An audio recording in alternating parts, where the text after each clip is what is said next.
Cariño al auditorio de Telefórmula, que en este momento se enlaza con los trabajos de esta emisión, ya en vísperas de Navidad, oyendo el Gloria de Vivaldi. Espero que le vaya de maravilla. Está haciendo mucho frío en todo el país, en los Estados Unidos, una verdadera tormenta de nieve en algunos puntos, temperaturas gélidas en el caso de ciudades centrales de aquel país, Nueva York, Chicago también, han sufrido temperaturas bajísimas, pero en el centro de los Estados Unidos las temperaturas han sido verdaderamente polares. La Comisión de Asalto al Congreso de los Estados Unidos sugiere que se prohíba a Trump presentarse de nuevo. Vamos a ver qué consecuencias tiene esto. Se reporta un tiroteo en París, cerca de un centro kurdo, 3 muertos. En más información, hoy se despidió en Barcelona Joan Manuel Serrat, el cantautor, dijo adiós a los escenarios. La UNAM informa sobre el caso de Yasmín Esquivel, que al llevar a cabo el cotejo pormenorizado de las tesis profesionales, en este caso de la tesis de la licenciada Esquivel, en este caso con otro sustentante en la Facultad de Derecho de 1986, o sea, un año antes, se encontró que existe un alto nivel de coincidencias entre ambos textos. El resultado del análisis mencionado se hará del conocimiento del Comité de Integridad Académica y Científica de la FES Aragón, instancia encargada de realizar la revisión del caso. Hoy el presidente de la República se refirió al tema y bueno, pues acabó defendiendo a Yasmín Esquivel, acusando a quien, en este caso Sheridan, hizo el planteamiento, ¿no? Dio a conocer el asunto. El presidente pues habló de él, de Krause, y descargó metralla en contra de quienes, en fin, no en este caso quien copió la tesis, sino de quien hizo público que había ocurrido esto. Bueno, en un momento más nos ocupamos del tema. En más asuntos, quiero decirle que el día de hoy se dio a conocer el IGA, el índice global de actividad económica. Se estancó la economía, está en ceros. En el anual estamos en 4.8, las primarias decrecieron 2.6 y las terciarias 0.1, que es el principal componente de la actividad en el país. Las secundarias crecieron 0.4, así es que se nos para la economía para finales del año. También se dio a conocer la balanza comercial. A lo largo del año, pues hemos importado 556 mil millones de dólares y hemos importado 528 mil millones de dólares. Es impresionante cuando uno ve la balanza comercial, lo que ha ocurrido con este país. En otros temas, quiero decirle que, bueno, pues los migrantes están pasando en una situación muy complicada ahí en la frontera norte. Ahora mismo hay, si usted revisa los noticieros norteamericanos, una enorme cantidad de debates sobre la crisis humanitaria, política y migratoria que tenemos, lo cual no augura que tengamos un fin de año tranquila. En más información, quiero decirle que el presidente dijo que es un timbre de orgullo que Perú haya declarado a Pablo Monroy persona non grata. Por su parte, Pablo Monroy rindió cuentas de los objetivos principales que se llevaron a cabo en Perú y estuvo en la mañanera allá en Villahermosa. Por cierto, hablando de Perú, el primer ministro de aquel país hace un llamado al presidente para que deje de opinar sobre temas de su país. Vamos a una breve pausa. Regresamos en un instante. Bueno, y seguimos con la información. Yo le agradezco mucho al doctor José Antonio Crespo, mi compañero en el primer plano, un académico muy distinguido y un opinador muy consultado que hoy platica con nosotros. José Antonio, bienvenido. ¿Qué tal, Leonardo? Oye, pues un gran gusto tenerte con nosotros. Tú tienes pues una dilatada experiencia académica observando la realidad nacional de este país. Yo quisiera preguntarte, y bueno, pues especialmente que le contestaras a los más jóvenes, si estamos ante un sexenio verdaderamente inusual, heterodoxo, único, en términos de, pues, dos cosas. Uno, la popularidad del presidente, es decir, realmente estamos ante un presidente a la altura del arte, nunca había ocurrido esto en el pasado, y si estamos ante un sexenio particularmente adelantado en lo que a sucesión presidencial se refiere. Lo primero, el presidencialismo mexicano tiene nuevas, en este caso, aristas o nuevos elementos con López Obrador, o es una forma, digamos, actual de lo que ha sido el presidencialismo imperial. ¿Crees? Sí, bueno, lo que pasa es que siempre este presidencialismo imperial ya se había ido modificando. En los últimos 30 años ya las cosas fueron muy distintas. Todavía con Salinas era muy parecido a lo que había, con Cedillo ya cambió, con Fox desde luego, un presidente de oposición que tenía también mucho respaldo. pero no tanto como ahora, o no tanto fanatismo, diría yo. Sí, se había mucho respaldo, pero no al grado del dogmatismo que estamos viendo ahora. Se podía discutir, se podía debatir sin mayor problema. Con Calderón igual, las cosas ya fueron cambiando, ya no era el presidente todopoderoso, ni siquiera con Peña Nieto. Peña Nieto pues ya estuvo muy limitado en muchas cosas, pero ahora con López Obrador lo que estamos viendo es un intento de retorno y en alguna medida lo ha logrado, aunque no al 100%, de ese presidencialismo imperial, en donde todos se le pliegan, en donde empieza a tener control de distintas instituciones del Estado, en donde se borra la división de poder con el Congreso, en donde tiene pues una cierta influencia en la Suprema Corte, que ha ido perdiendo en este sexenio también, algo de la autonomía que había recuperado, en fin, ha doblegado a la Comisión Nacional de Derechos Humanos, está intentando hacerlo con el INE y el Tribunal Electoral, o sea, sí hay un intento claro de regresar al viejo presidencialismo imperial, pero no lo ha hecho de golpe, no puede hacerlo de golpe, precisamente porque llevamos 30 años de ir construyendo una democracia que no se disuelve a la primera. Lo está haciendo poco a poco, a lo mejor no lo logra al 100%, ojalá, pero es precisamente porque hemos construido una democracia que no había y que está resistiendo el embate del presidente. A ver, José Antonio, me dices que hay que remontarse a Salinas para ver estos niveles, digamos, de presidencialismo concentrador. Pero hay dos elementos que tú has estudiado muy bien, además te tocó vivirlos en primerísima persona, que explican el cambio político en México. Uno es la democratización de la estructura territorial. A partir del triunfo de Rufo, este país cambia en Baja California, empieza uno a ver que la oposición conquista gobiernos estatales, cosa que no había ocurrido en el modelo anterior. Y segundo, a partir del 97 el Congreso dividirse. El presidente no controla el Congreso y tiene que pactar presupuestos y legislación general. Déjame plantártelo así, ¿puede el presidencialismo imperial, con las formas que hoy tiene, convivir con un régimen plenamente democrático, es decir, darle libertad a la estructura territorial y autonomía al Congreso, o son incompatibles las dos formas políticas? José Antonio. No, pues son cosas que no se llevan, porque el presidencialismo imperial justamente habla de un presidente que tiene el poder concentrado, básicamente como ocurrió cerca de 70 años del priismo.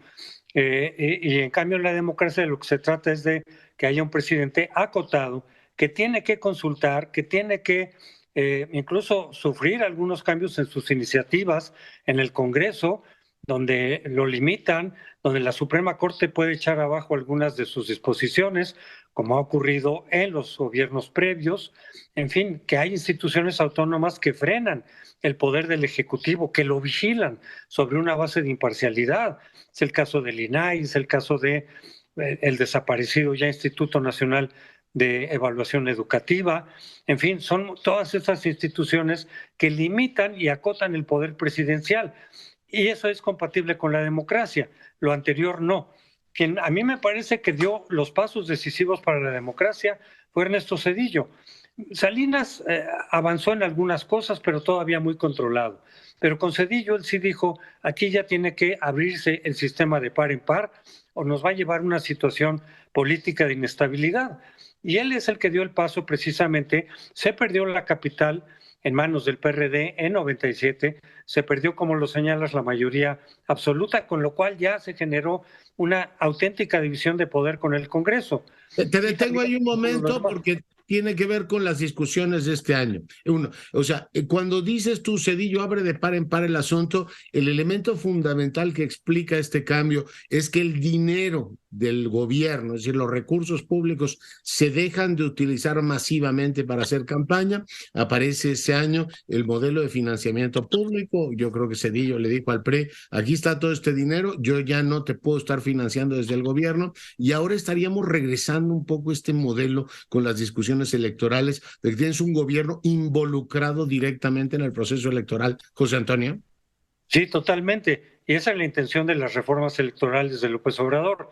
Controlar en lo fundamental al INE, no desaparecerlo físicamente, pero sí quitarle su autonomía, la que se ha venido ganando a lo largo de los años. Se la quiere quitar, lo quiere controlar. Desde luego ya estamos viendo otra vez el uso de los recursos públicos en las campañas. En las propias campañas, en las consultas, hemos visto el dinero público repartido para promoción, publicidad, organización, y eso ya rompe con lo que es la democracia. En la democracia se suspende a un partido de Estado, el partido de Estado, incluso el PRI, deja de serlo, y ahora Morena está volviendo a ser un partido de Estado en el que pone todos los recursos del Estado a disposición y en favor del partido oficial, de Morena en este caso. Ya lo está haciendo, pero lo quiere institucionalizar a través de la ley electoral, que se vaya mucho de lo que ya no se valía, que son medidas totalmente contrarias a la democracia. Ya, es todo un tema. Entonces, con Cedillo lo que haces es emancipar al partido de la estructura gubernamental, darle competitividad a los otros y por tanto empieza un juego que va de, digamos, 2000, de 97 a 2000, digamos, 18, 20. El poder legislativo ha perdido con las mayorías absolutas. Hay que recordar que Peña tuvo en algún momento mayoría absoluta, aunque tuvo que pactar el Pacto por México con otras fuerzas políticas. Un poder mayoritario casi por definición anula la función del legislativo, Crespo. Sobre todo si es mayoría calificada, porque entonces ahí sí ya no necesitas ni negociar, ni hablar, ni dialogar para hacer cambios constitucionales. Es posible que sea compatible, vaya, los sistemas parlamentarios por definición son de mayoría, pero no de mayoría calificada. Y de todas maneras, pues se te limita la posibilidad de hacer cambios a nivel de leyes secundarias, cuando cumples obviamente las condiciones de la ley secundaria. No, no es incompatible un gobierno de mayoría, pero en los regímenes presidenciales, y en el caso mexicano lo hemos visto a lo largo de la historia, se tiende a abusar inmediatamente. El problema del gobierno de mayoría, a diferencia de lo que vemos en otros países, en México es que los diputados del partido gobernante se someten al presidente, casi todos, hay algunos pocos que no. Y lo que Y diga eso el está presidente. escrito, eso está escrito, Crespo, en el libro del destino, así somos culturalmente, o es un incentivo del propio sistema electoral, esto de que los diputados no tengan ninguna autonomía. Yo creo que es una combinación. Desde luego es el propio sistema presidencialista el que se presta a eso. En los sistemas parlamentarios la dinámica es un poco distinta, pero también creo que hay mucho de cultura, la cultura de la sumisión, la cultura del caudillo, la cultura del país, del país de un solo hombre, y que hace que los diputados de los partidos, no siempre, con el PAN no fue así, varias iniciativas de Fox o varias cuestiones fueron rechazadas por el propio partido. Pero con el PRI, y Morena viene directamente del PRI y tiene su ADN, sí vemos esta sumisión automática de diputados y funcionarios, a veces gobernadores también, al presidente. Entonces ahí sí hay un problema, porque la mayoría en automático se doblega al presidente y acepta, lo acabamos de ver, acepta iniciativas sin cambiarle una coma y ahora además sin leer la iniciativa ni siquiera. A ese grado hemos llegado. Uno entiende que quienes vienen de esa tradición, el diputado Mier, por ejemplo, funcionen y digan, bueno, pues es la lógica del poder. Pero la izquierda más, digamos, formada en elementos doctrinarios ha aguantado eso. Tú recuerdas, porque tienes un registro de todo lo que ocurre en este país, a Pablo Gómez, diputado en la anterior legislatura, decir, a ver, no podemos aprobar el transitorio de la Guardia Nacional porque es darle un poder al presidente que, pues, si fuésemos oposición lo estaríamos criticando. Y sin embargo lo silenciaron, le dijeron, a ver, señor, hasta aquí llegamos. Posteriormente, bueno, él pierde las elecciones y ahora es funcionario. Pero incluso esos cuadros que vienen del Partido Comunista, altamente, digamos, ideologizados y con educación política, se someten a esa disciplina casi priista, José Antonio. Sí, muchos de ellos, otros se han salido, se han alejado. Hay buena parte de la izquierda que en su momento apoyó, por supuesto, al PRD, a Cuauhtémoc Cárdenas, a ese proyecto, incluso estuvieron cerca de López Obrador en estos años, pero una vez que ven que López Obrador no responde a esa izquierda democrática, se han separado. Hay mucha gente de la izquierda que se ha separado y los que por motivos de oportunismo, me imagino yo, se quieren quedar con él, se doblegan y renuncian a lo que fue su historia y renuncian a una lucha democrática que ellos mismos dieron, o una lucha antimilitarista, por ejemplo. Entonces ahí sí, pues ya dicen, yo prefiero quedarme aquí y seguir medrando, digamos, del poder que ser consistente con mis propios principios. Es lo que estamos viendo en Morena en general. En todos lados, cuando los partidos están en la oposición, promueven la democracia, promueven los equilibrios porque es lo que les conviene. Una vez que llegan al poder, muchos de esos partidos, no diría que todos, lo que hacen es cambiar las reglas otra vez en términos antidemocráticos. Lo estamos viendo con Morena. Muchas de las reglas que Morena impulsó, incluso cuando estaba desde el PRD, ahorita le estorban y las está desechando y las está cambiando. Buena parte de la reforma electoral está echando para abajo leyes y reformas que propuso López Obrador en su momento. Es el caso de muchos diputados que desde la oposición condenaron prácticas que hoy están poniendo ellos en marcha.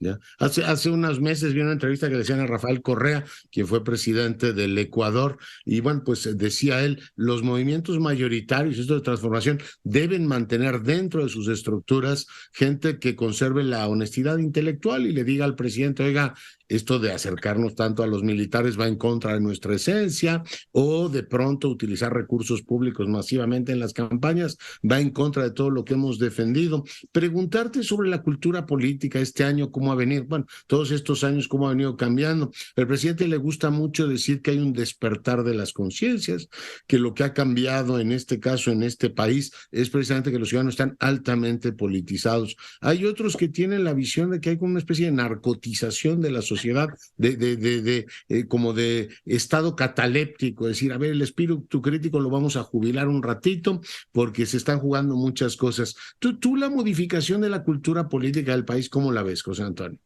Mira, yo durante los últimos años sí pensé que la ciudadanía en México en general estaba adoptando valores auténticamente democráticos. Se demostró desde el 90 que señalabas, en Baja California y demás, hubo un impulso cada vez más democrático, más movilización, más presión. Y sí lo hay, pero en una parte de la sociedad. Lo que estamos viendo ahora es que otra parte de la sociedad no le importa demasiado o no le importaba la democracia en sí misma. ¿Qué es esto que te digo? Me importa la democracia cuando estoy en la oposición, porque eso me permite acceder al poder. Pero una vez en el poder, yo me quiero quedar aquí y empiezo a desmantelar aquellos elementos de la democracia que me permitieron llegar. Lo hemos visto en muchos países de América Latina, de Europa Oriental, Turquía, etcétera, donde se da esa tentación autoritaria, en donde yo llego al poder por vía democrática y una vez ahí la empiezo a desmantelar, porque yo no quiero que mis hoy opositores tengan las ventajas que yo tuve y que me permitieron llegar a la democracia. El problema no es López Obrador, que yo nunca lo he considerado un demócrata. Desde que lo conozco, empecé a ver que no había un demócrata ahí. No, es la gran cantidad de gente que lo apoya en su aventura antidemocrática, que lucharon por la democracia, impulsaron la democracia, y ahora cuando ven que hay un retroceso en materia democrática, lo avalan, lo apoyan o ni siquiera lo reconocen. Dicen que esta regresión es democrática cuando realmente lo que tuvimos en los últimos 30 años fue democracia electoral. Por eso El argumento que he escuchado incluso en colegas tuyos es que es de tal magnitud el cambio de régimen que algunas pequeñas molestias, como cambiar las reglas electorales y todo, hay que pagarlas. Lo ven como mal menor. ¿Tú sientes que estemos cambiando de régimen, digamos, dentro de la categoría democrática, o estamos en una especie de involución a lo que había en México en los 80, un sistema de partido, ¿cómo se llamaba? Hegemónico, ¿no? Sí, yo creo que sí hubo cambio de régimen en los 80s, en los 90 sobre todo. Después del fraude del 88, se empezaron a tomar medidas, es lo que llamamos transición, y sí hubo un cambio de régimen. Pasamos de un presidencialismo imperial a un presidencialismo acotado. Pasamos de un sistema de partido hegemónico de Estado a un sistema de pluripartidismo con competencia electoral real. Y por eso se dieron tantas alternancias a nivel estatal que no había habido y 3 alternancias a nivel presidencial que nunca habíamos tenido en toda nuestra historia. O sea, sí hubo cambio de régimen, pero antes, desde los 90, este es un retroceso que nos quiere llevar a lo que había antes. En ese sentido es un cambio de régimen, pero de regreso a lo que había antes de la democratización. Ya. Oye, lo que es curioso es que tienes un régimen mucho más concentrado en lo político y más funcional en lo que es su gobernabilidad, pero no entrega mejores resultados, ¿no? O sea, no es que sea un régimen que dé mejores servicios, o un gobierno, perdón, que dé mejores servicios públicos, que pueda ordenar el territorio. Y bueno, voy a lo básico de cualquier gobierno, pacificarlo, imponer el orden y evitar que nos estemos matando unos con otros. Seguimos teniendo más de 2.600 homicidios cada mes y el gobierno parece impotente ante eso. Es decir, tienes un gigante político, pero con pocas capacidades para imponer orden e incluso, Crespo, edificar infraestructura. Cada vez se le complica más. Sí, y yo eso lo atribuyo a dos razones fundamentales. Una, que los problemas que tenemos en México, muchos de ellos son muy fuertes, son muy complejos. No los puedes resolver en 6 años. Cuando López Obrador ofrecía la utopía que estaba ofreciendo, pues muchos decíamos, pues qué bueno que haya esa intención, pero no lo va a resolver en 6 años. Se irá resolviendo poco a poco, siempre y cuando se tomen las medidas adecuadas. Y ese es el otro punto. Si tú con toda la fuerza del Estado tomas medidas que no son las adecuadas, tomas políticas que son poco sustentables, entonces más bien vas a tener o bajos resultados o incluso resultados contraproducentes, que en varios temas hemos visto resultados contraproducentes. Entonces, la fuerza del gobierno no garantiza buenos resultados. Tienes que planear, tienes que saber lo que estás haciendo, tienes que tener metodología racional para obtener resultados y no los vas a obtener de un día para otro. Por ejemplo, el problema de seguridad y del narcotráfico, etcétera, no es un problema que se pueda resolver con Ya. abrazos y besos. Tienes que hacer una estrategia que de mediano plazo a lo mejor te da algunos resultados. No, no, las cosas no cambian mágicamente. Aunque tú logres convencer y engañar a millones de que al cabo de un sexenio vas a estar muy cerca de los países escandinavos, pues la realidad no va por ahí, la realidad te pone en tu lugar. Oye, última pregunta, agradeciéndote muchísimo la conversación. A ver, el gran tema del presidencialismo imperial en su forma clásica era la sucesión. Es decir, tú tienes un presidente que es idolatrado mientras gobierna, todo lo que él dice le parece fantástico a la clase política, y este elemento servil lleva a que pues de pronto puede estar tomando decisiones que son contrarias a la propia administración pública y en muchos casos, por paradójico que resulte, a su propia supervivencia. Y viene el tema de la sucesión, ¿no? Un régimen tan altamente concentrado, como sucede con las monarquías, el tema es cómo le haces para que el siguiente sea o virtuoso o igual de vicioso que el anterior. Es un viejo tema de los gobiernos unipersonales.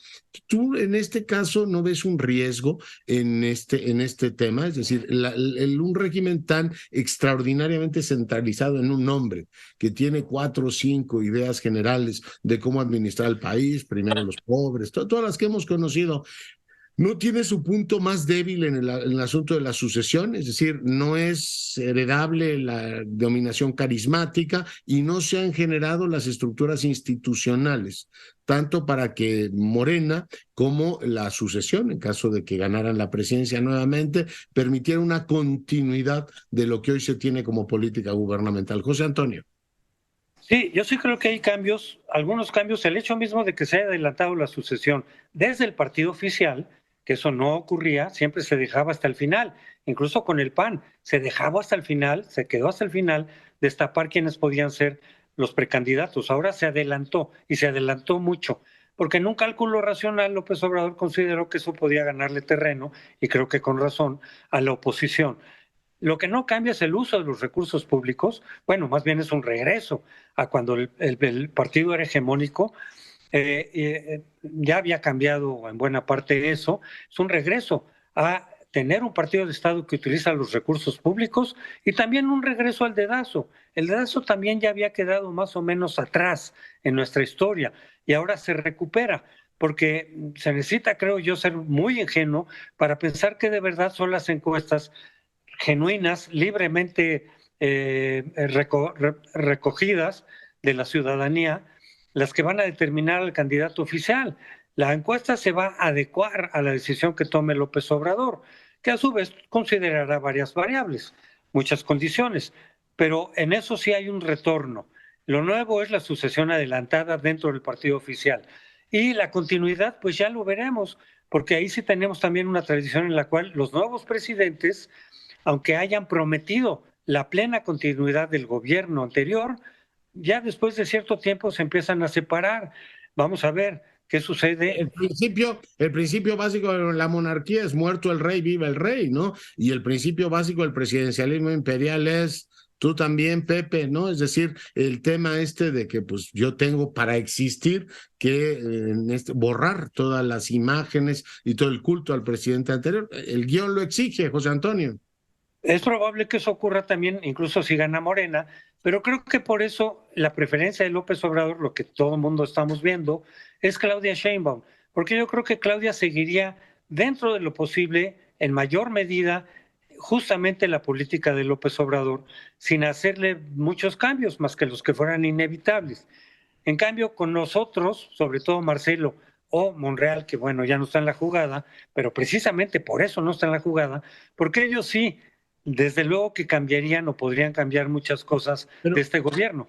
Te pregunto, ¿Claudia no le va a pasar lo mismo que a Josefina Vázquez Mota en su momento, ya en campaña? Digo, ahora mismo tiene la protección de un presidente solar y ella no ha sido expuesta a preguntas complicadas ya como candidata. Pero tú recuerdas que a Josefina Vázquez Mota le decían, bueno, ¿y usted entonces qué propone de original o es la continuidad del calderonismo? ¿No va a tener ese dilema en algún momento? Es decir, ¿usted propone algo nuevo o es la repetición de lo que López Obrador dice? José Antonio. Yo creo que eso va a ser la postura de Claudia, así lo es hoy por hoy. Pero bueno, mucha gente que no le guste este gobierno tendrá que votar por la oposición. Su apuesta de ellos es a los fieles. Los fieles todavía son muchos. Los fieles podrían en ciertas condiciones darle triunfo a Morena.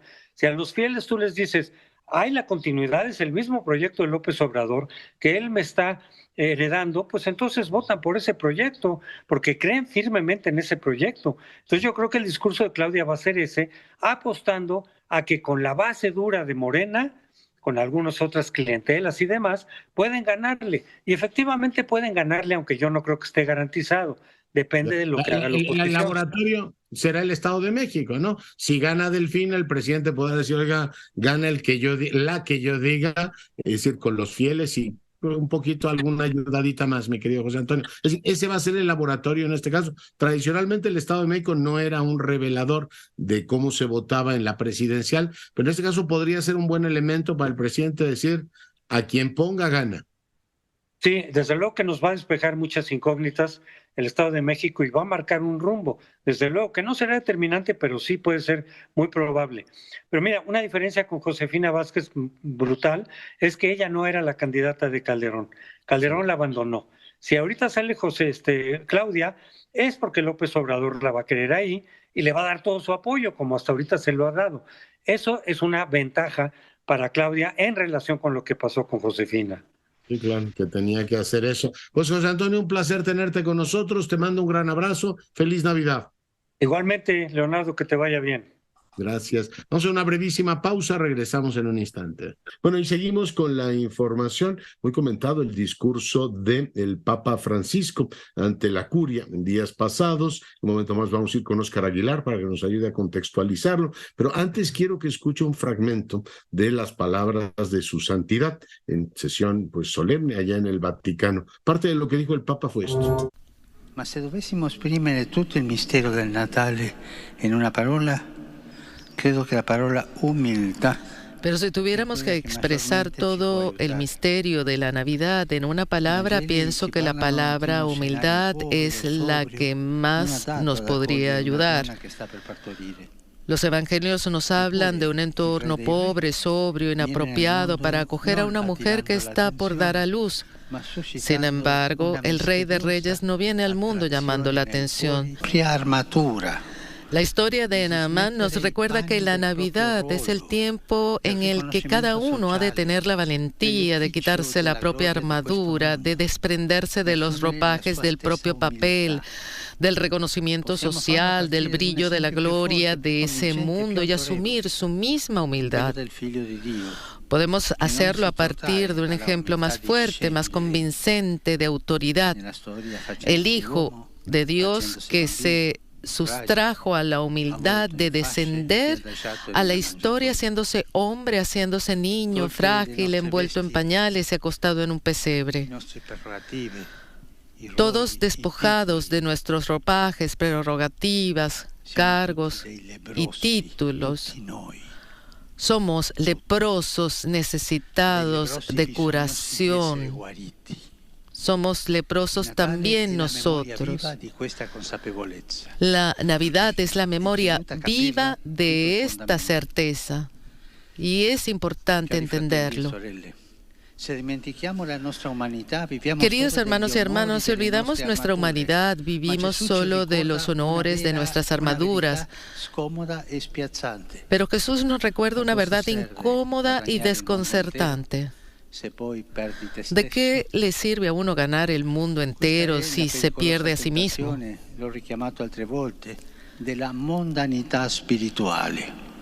Esta es la peligrosa tentación, lo he señalado otras veces, de la mundanidad espiritual. Esto se alimenta a la vanagloria de quienes se conforman con tener algún poder y prefieren ser generales de ejércitos derrotados antes que simples soldados de un escuadrón que sigue luchando. ¿Cuántas veces soñamos con planes apostólicos, expansionistas, meticulosos y bien dibujados, propios de generales derrotados? Así negamos nuestra historia de iglesia, que es gloriosa por ser historia de sacrificios, de esperanza, de lucha cotidiana, de vida desgastada en el servicio, de constancia en el trabajo que cansa, porque todo trabajo es sudor de nuestra frente. He comentado el discurso del Santo Padre ante la Curia Romana en ocasión de las felicitaciones navideñas, y yo pues le llamo a mi compañero y mi amigo Óscar Aguilar, gran conocedor de estos temas, para que nos ponga en contexto y nos ofrezca una lectura del discurso del Santo Padre. Mi querido Óscar, ¿cómo estás? Mi querido Leonardo, muy bien, un saludo a ti, muy afectuoso, y a tu auditorio. Feliz Navidad, Óscar. ¿Cómo viste el discurso de su santidad? Pues mira, me pareció un discurso brillante, Leonardo, porque hay que ubicar al auditorio. Todos los años, por estas fechas, el Papa se dirige a lo que llamaríamos la burocracia con la que gobierna la Iglesia Católica. Eso se llama la Curia Vaticana. Y normalmente estos personajes, ¿verdad?, que ocupan los más altos cargos en la Iglesia, pues muchos son cardenales, están, digamos, encerrados en las paredes del Vaticano, tienen poco contacto con el exterior. Y el Papa Francisco en esta ocasión, por lo que yo he visto en otros discursos anteriores, rompe esta tradición de dar una locución, de desear lo mejor para todos y la Iglesia, deja completamente de lado lo que llamaríamos la autocomplacencia, ¿verdad? Y les dirige unas palabras muy, muy duras, utilizando analogías en este discurso religioso que ellos conocen perfectamente bien, ¿no? Les habló de la necesidad de tener la pobreza, pero no la pobreza en el sentido estrictamente material, sino en esto de deshacerse de lo superfluo, de estar más en contacto con la gente, de reconocer la gratitud que deben de tener hacia el mundo, hacia la vida, de la necesidad de conversión, Leonardo. ¿Tú te imaginas un papa dirigiéndose a cardenales pidiéndoles la conversión? ¿Qué es lo peor que puede darse en la iglesia? Dar por hecho que yo ya estoy convertido, y enfatizó mucho también la cuestión de lo que llaman ellos la sinodalidad, o sea, el trabajar en conjunto, como equipo, con fraternidad. Fue muy, muy interesante, Leonardo. Ya. Oye, dijo el Papa, entre otras cosas, la cultura de la paz no solo se construye entre pueblos y naciones, sino que comienza con el corazón de cada uno de nosotros y después le lanza perdón, benevolencia y algunas cosas más. Es decir, pongan en orden, como decía el poeta, yo vivo en paz con los hombres y en guerra con mis entrañas. Así parecen estar los cardenales, Óscar. Exactamente, lo que está pidiendo es el mensaje completamente opuesto. Primero reconcíliense consigo mismos para que después pregonen la paz. Claro, esto también es una clara alusión al pontífice, digamos, de la Iglesia Ortodoxa rusa, Kirill, con el que se reunió en Cuba, recordarás, hace unos años, y que ha santificado literalmente, dándole luz verde a Putin con la invasión a Ucrania. Entonces, una cosa más interesante, Leonardo, él dijo que la nueva herejía era no traducir el evangelio a los tiempos modernos. Imagínate, el Papa hablando de herejía. Le recuerdo al auditorio nada más que es el peor pecado que puede cometer, digamos, en una estructura religiosa. Esto es cuestionar y alejarse del mensaje central de lo que es propiamente las ideas religiosas. Entonces, les está llamando prácticamente heréticos si no se adaptan y se convierten al mundo moderno. Muy interesante. Oye, cuando hablabas hace un momento de la conversión, el Papa lo ligaba al tema de no basta con denunciar el mal, o sea, si nos quedamos tranquilos denunciando el mal, eso no basta, Oscar.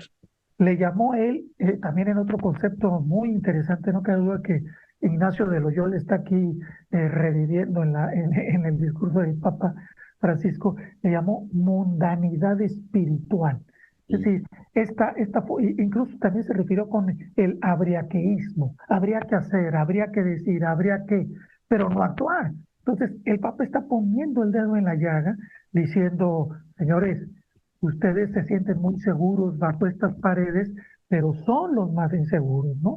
Esta sensación de seguridad es la que el Papa les dice que no la tengan, porque el verdadero desafío, el reto, está allá afuera. Incluso les llamó leprosos. Somos leprosos necesitados de curación. E hizo una analogía con un rey sirio en donde el gran general tenía lepra, era muy victorioso, reconocido, aclamado, pero tenía lepra. Y pide una opción, una solución, y le dice, báñate en el río Jordán, desvístete, sé humilde y serás curado. 7 veces se baña en el río Jordán, al principio es muy reticente, pero es un gran general, y finalmente queda curado. O sea, la humildad que le pide el Papa Francisco a lo que en otros términos se conoce como el cuadro administrativo burocrático de los llamados príncipes de la Iglesia, Leonardo. Príncipes de la Iglesia, sí, pues muy interesante y un tono, como tú dices, muy claro el del Papa. En las últimas semanas, 2 notas han generado atención en el mundo. Una fueron sus lágrimas cuando hablaba de la guerra y particularmente el sufrimiento del pueblo ucraniano, y después su especie de demanda a Oscar para no ver a la selección argentina a pesar de que triunfó.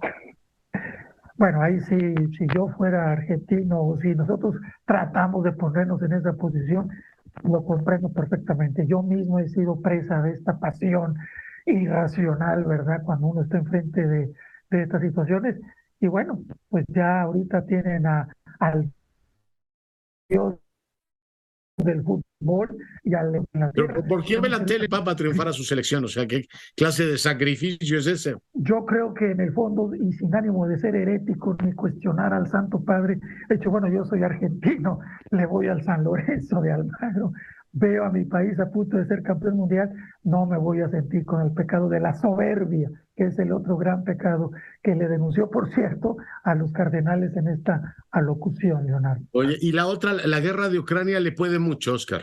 Muchísimo, Leonardo, porque pues por todo lo que significa en términos, no nada más de tenerlo ahí al lado en el continente europeo, olvidamos que Ucrania pues, es parte de Europa y todos los peligros que implica los grandes riesgos para la seguridad internacional mundial, pero tener, digamos, un conflicto cuando ya se supone que allá por los años 90, te recordará el auditorio, esta fragmentación de Yugoslavia, se veía como el último conflicto ya del siglo pasado y que no se iba a volver a repetir, pues estamos condenados a repetir las tragedias, ¿no? Y al Papa, pues, le pesa mucho.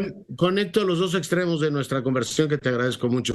¿No refleja también este discurso una especie de reproche a sí mismo del Papa, diciendo, bueno, no basta con denunciar el mal, no denotas, no trasluce una cierta impotencia? Ha sido muy criticado en algún momento porque ha podido hacer más, según el ángulo de algunos, en esta enorme agresión. En fin, ¿no hay algo ahí de un Papa que se autoflagela, Oscar? Yo creo que sí, Leonardo. Y lo que sí me extraña es que habiendo otros conflictos que a nosotros nos afectarían de forma más directa, o más bien nos darían, digamos, una referencia mucho más cercana, es la situación que está viviendo la Iglesia en Nicaragua, ¿no? Donde muchos analistas han cuestionado por qué la Santa Sede no ha sido mucho más dura con el régimen de Daniel Ortega, en donde literalmente no hay nuncio apostólico, no se han respetado para nada, perseguidos completamente los derechos humanos, obispos refugiados en su catedral, con la policía rodeando las catedrales, o sea, algo que pensamos que también ya había sido superado, pero no ha habido una denuncia abierta.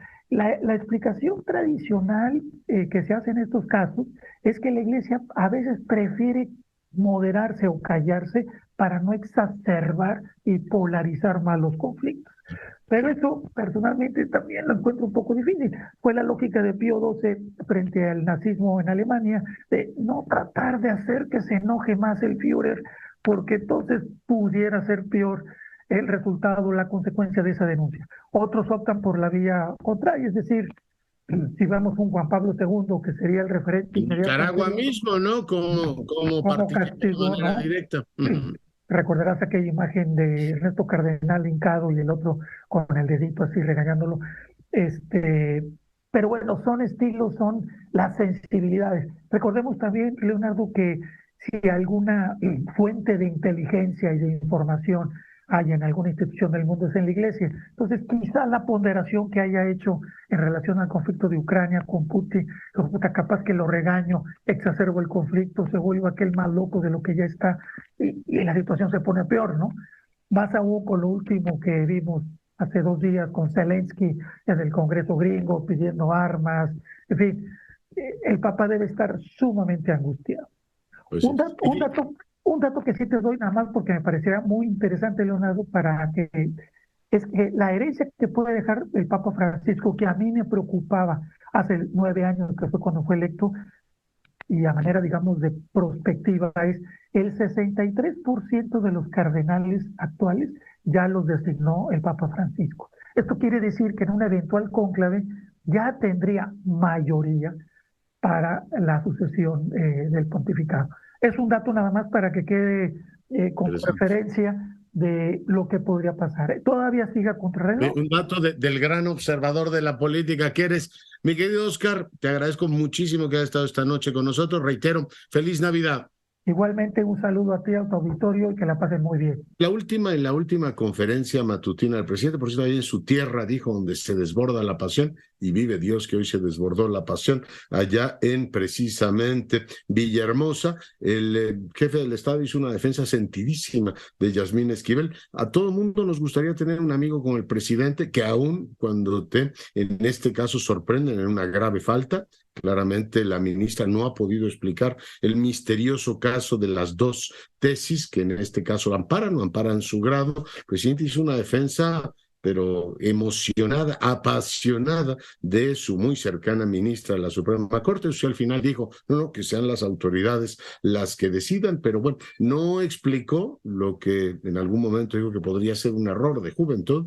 Menudo error, o sea, en este caso apropiarte de un título universitario no es un error de juventud, es una usurpación en toda la línea.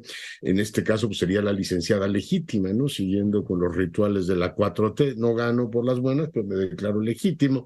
Hizo una crítica brutal, impropia de los tiempos navideños, en donde no juzgó el argumento publicado por Sheridan, sino que descargó metralla en contra de su persona, este intelectual y polemista tremendamente acreditado, que le ha puesto pues banderillas serias a su gobierno, no solamente en la persona de Yasmín Esquivel, sino en otros personajes. Usted recuerda la documentación que publicó sobre el fiscal general, también en su momento con John Ackerman. No me extiendo en el asunto. El día de hoy, ciertamente el espíritu navideño, esto de perdonarnos unos a los otros y reconocer nuestros errores o los errores de nuestros cercanos, no estuvo presente en la conferencia presidencial. Y escuche usted la forma en que aborda el tema de la ministra Esquivel. Ahora sí, que como diría Jesús, el que esté libre de pecado que tire la primera piedra. Todos esos que están pidiendo que se castigue a la ministra han cometido delitos mayores. No estoy justificando a la ministra, pero Krause, y no es por lo que recibieron de dinero público para legitimar el saqueo, sino por su actitud deshonesta de siempre. Sheridan, Krause, Aguilar Camín, todos ellos. Y la autoridad pues competente resuelve. Nosotros vamos a esperar. Es un asunto del Poder Judicial, desde luego con propósitos políticos. Es Krause, es Sheridan, es Loré de Mola, es el mismo grupo que está en contra de nosotros. Bueno, y con esto nos vamos. Yo soy Leonardo Curcio. A nombre de todo el equipo le agradezco su compañía. Siga en nuestras frecuencias. En estos días pues hay que estar con la familia, hay que tener una mejor disposición. Yo agradezco mucho a toda la audiencia y por supuesto a mi equipo que un año más hayamos conseguido llegar a esta meta, que es llegar a Navidad con, por supuesto, el mejor ánimo de servirle a usted y llevarle la información cotidiana. Le deseo una feliz Navidad. Disfrute usted de su familia, de todos los bienes que la vida nos da, de todas las bendiciones que hemos recibido, que muchas son, y sean rabiosamente felices. Se lo merecen.